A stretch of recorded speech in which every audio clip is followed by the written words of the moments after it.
Good morning, ma'am.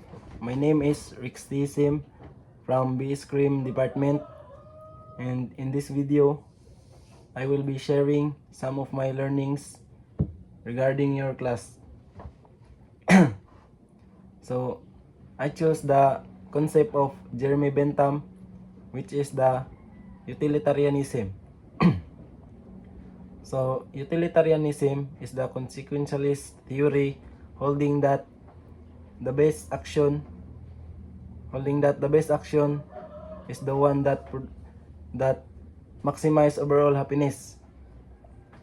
So, one of the core principle of utilitarianism is the greatest good for the greatest number.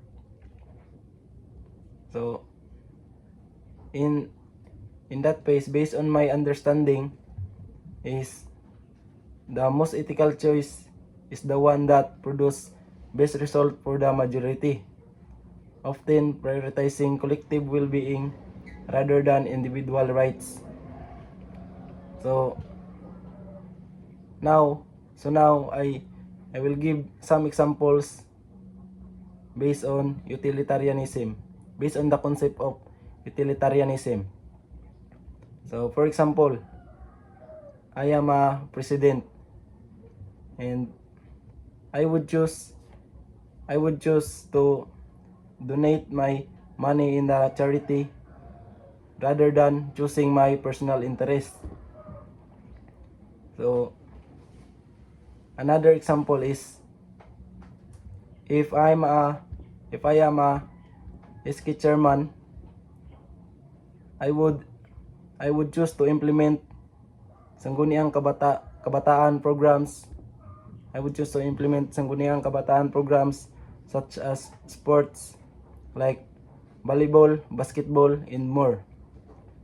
So in that way, my people can avoid illegal doings. For example, illegal drugs. Because illegal drugs is one of the reason why people commit crime.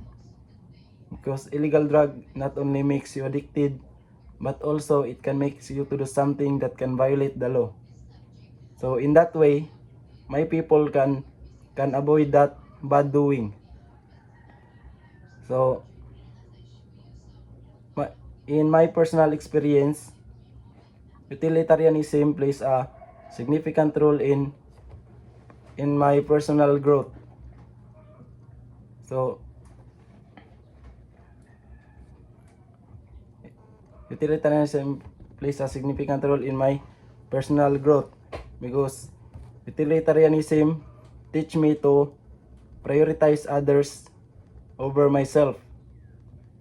So I learned in utilitarianism concept is that choosing others over yourself is not that bad always, because excuse me, ma'am. So because for me, we are called human beings for a reason, and human beings have to be treated well because they deserve to be treated right. So that's all my learnings in utilitarianism concept